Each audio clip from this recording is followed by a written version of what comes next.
Welcome to Afterthoughts. This is a special bonus podcast where I'll dive a little deeper into the themes and lessons we explored during the Mythologizing the Bible episode for the second Sunday in Ordinary Time, Cycle C.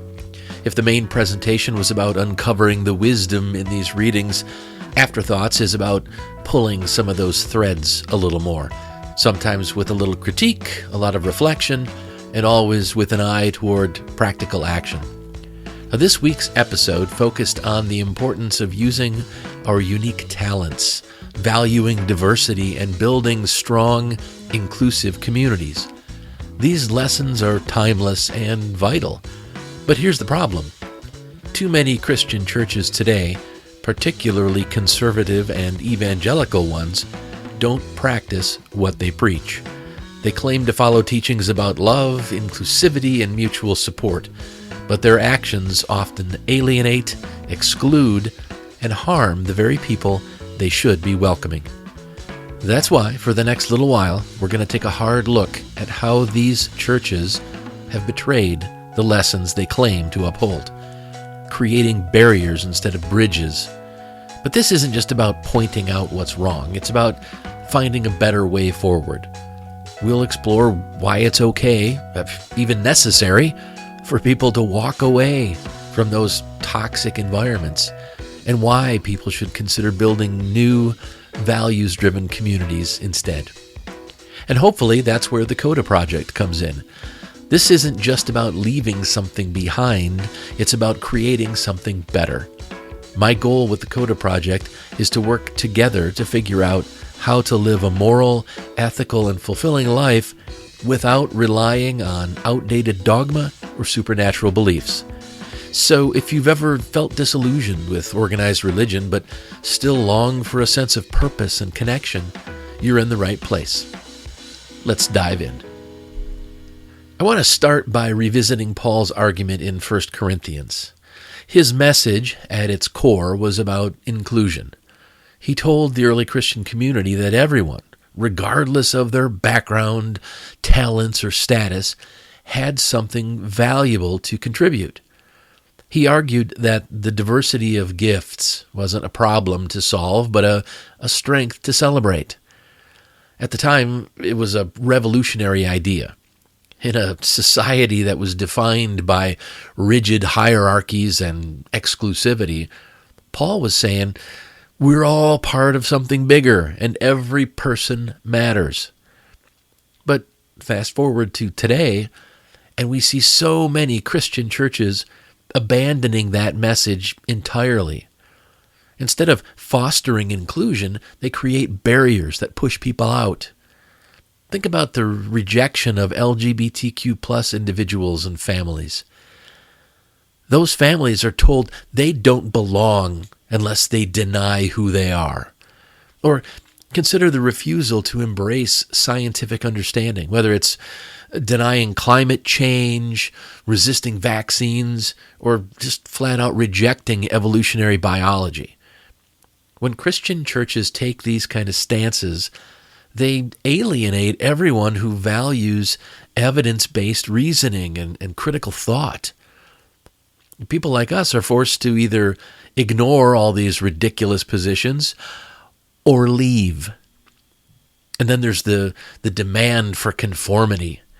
Churches imposing rigid doctrines, punishing individuality, and expecting adherence to traditions that often feel oppressive or just irrelevant in modern times. You know, in a lot of ways, these actions echo Peter's early stance on Gentiles.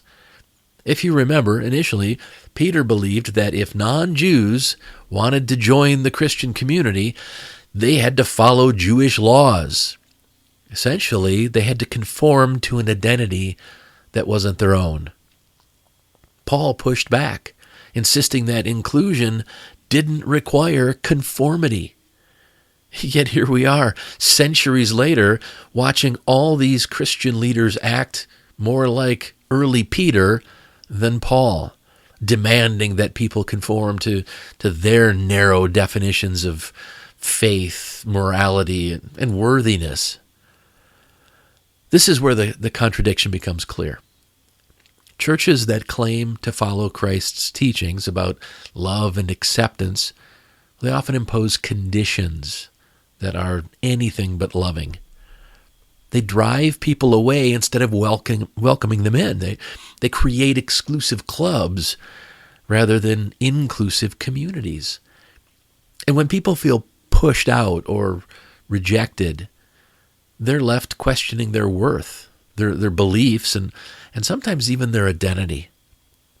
So let's talk about some of these exclusionary practices that harm individuals and communities, because I think that even if someone is still a true believer, it's okay, even necessary, to walk away from toxic spaces that no longer reflect the values of inclusion and love that Paul seemed to envision.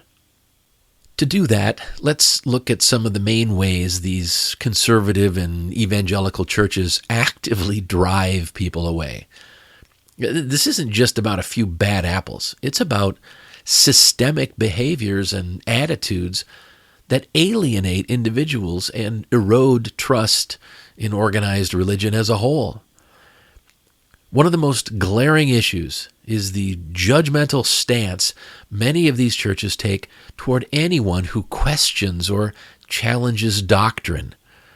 Whether it's doubting the literal interpretation of the Bible, asking hard questions about faith, or just wanting to explore different perspectives, people are often met with suspicion or outright condemnation. Instead of fostering open dialogue, these churches treat questions as threats, and they try to quickly shut down any meaningful conversations. Well, this kind of environment stifles curiosity and growth. It leaves people feeling unheard, dismissed, or even ashamed for having doubts. Then there's the entanglement with politics. Many conservative churches prioritize political power over genuine spiritual connection. They purposely align themselves with divisive policies and leaders who don't embody the values those church leaders claim to uphold. These churches often blur the line between faith and nationalism. They don't just demand loyalty to God, but to specific political ideologies. And for those who don't agree or who see the hypocrisy in these alliances, this creates a real sense of disillusionment. Now, I no longer believe in the supernatural claims of any religion, but even I can see that a healthy religious faith, if there is such a thing, should unite people. But these political entanglements, they just deepen the divisions, both within congregations and in society at large. And we can't ignore the hypocrisy that we see surfacing all the time within church leadership, from financial scandals to some awfully serious moral failings, to put it lightly. These incidents expose the gap between what these leaders preach and how they actually live. It's one thing to stumble. We're all human. We all make mistakes. But when church leaders, hold others to impossible standards while excusing their own behavior, it completely erodes trust. It alienates people who are looking to them for guidance. And it begs the question, how do they justify it in their own minds? My guess is that they've bought into the belief that they really are above everyone else, that they've got some God-given gift to offer that somehow, offsets the horrible shit they do. Whatever it is, for lots of people, this hypocrisy is the last straw. And it finally convinces them that the church just really isn't a place of integrity or authenticity. These exclusionary practices, they take a heavy toll on individuals. People who are judged, rejected, or marginalized, well, they often carry some deep emotional scars. They have feelings of guilt, or unworthiness, sometimes even self-hatred. LGBTQ plus individuals, for instance, are frequently told by these religious leaders that their very identity is sinful. So then they're left to wrestle with these horrible feelings of shame and rejection. Others who question their faith, they might feel isolated.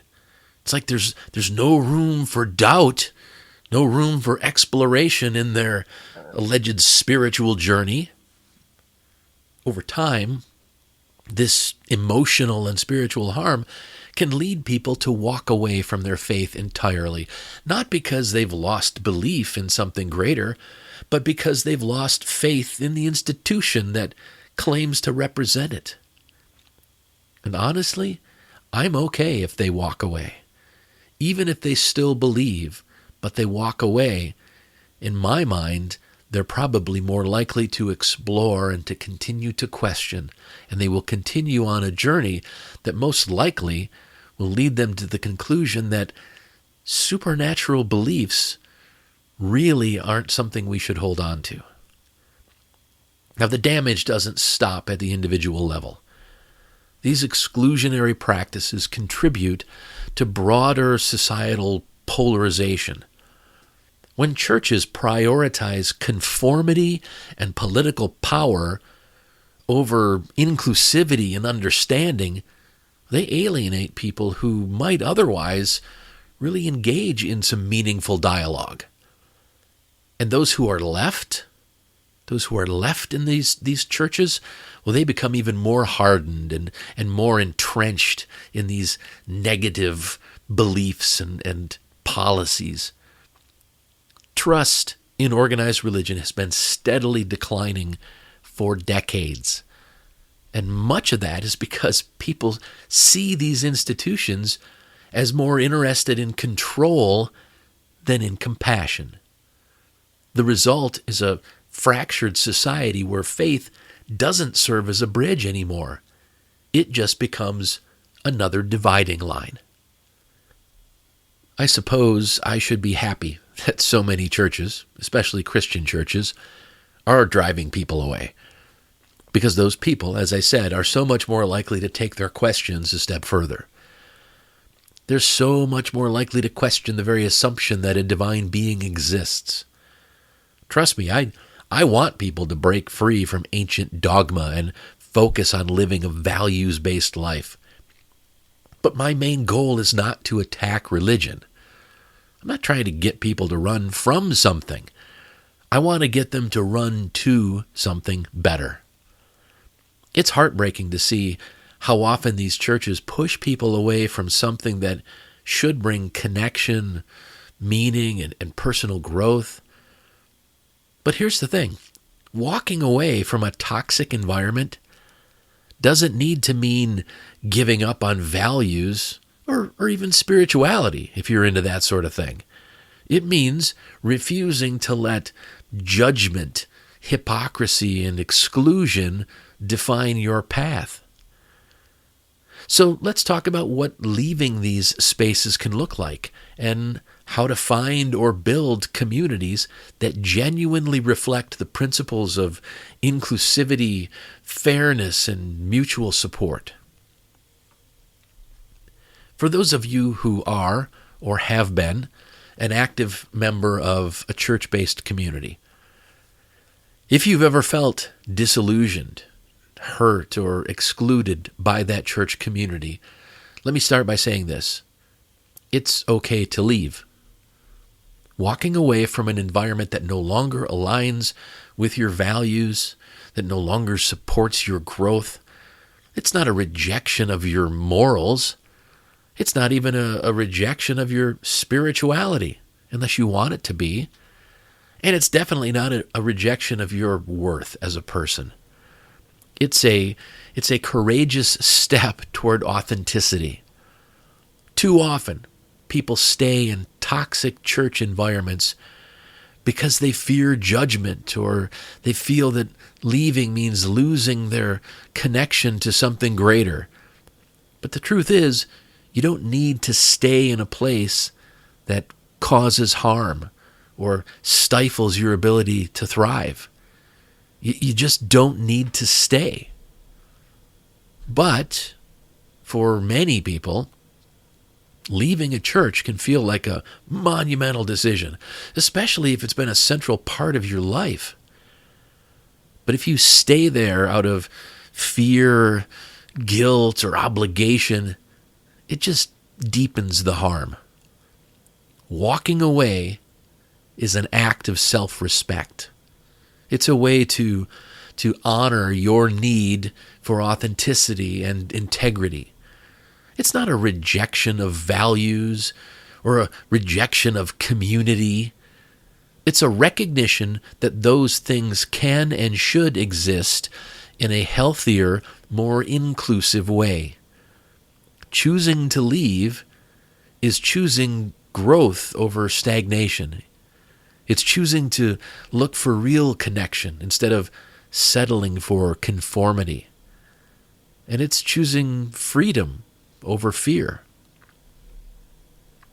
When you step away from organized religion, the question often becomes, well, what now?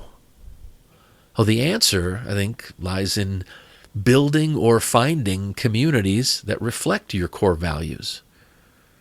I mean, imagine a space where mutual respect, inclusivity, and shared humanity are the foundation, where they're really the foundation. They're not just words that are spoken and then actions show something different. Imagine a place where you're encouraged to ask questions. You're encouraged to explore ideas and grow alongside others without fear of judgment or exclusion. A community like that doesn't really need rigid hierarchies or supernatural beliefs in order to thrive. Instead, they're grounded in the principles that make us better humans. Things like empathy, accountability, and the drive to make a positive impact in the world. Now, values-driven communities can take a lot of different forms. They might be small groups of friends who share a commitment to personal growth and ethical living. They could be organizations or movements that focus on social justice, environmental sustainability, or education. The key is to find or create spaces where your values aren't just respected, but are actively celebrated. Now, this is where the Coda Project comes in. It's not about tearing down religion for the sake of it. It's about building something better. Through the Coda Project, I'm working to offer a framework for living ethically, morally, and meaningfully without the need for supernatural beliefs or rigid dogma. I want to help people embrace their shared humanity. I want to help them focus on personal growth and create supportive, non-religious communities.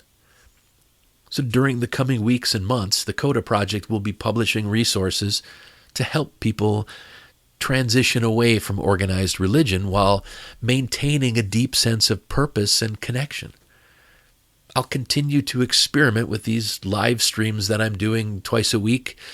I'm planning some online courses, and I'm working on launching a weekly resource that'll help families and groups of friends discuss strong humanistic values together. Because ultimately, this isn't about leaving something behind. It's about stepping into something new, something that better reflects your authenticity and something that empowers you to live your best life. And my goal is to make all of these live streams, podcasts, videos, courses, and resources available for free. I want to make it as easy as possible for people to explore their values and align them with their actions. Now, over at thecodaproject.com, you can become a paid subscriber and support the work I'm doing. Churches ask you to give them 10% of your income. I think I'm asking for people to chip in something like $10 a month. But you don't have to. I'll keep doing this for as long as I have the time and energy. Let me reiterate that leaving a church or a faith community is rarely easy, but it can be the beginning of something even more transformative. It's an opportunity to reconnect with your values, to find or create a community that uplifts you, and to live a life that's finally rooted in authenticity and purpose. The Coda Project and I will be here to help. Together, I think we can blaze a better path, one that fosters growth, inclusivity, and a deep sense of belonging. You don't have to compromise your values or yourself to be part of a community.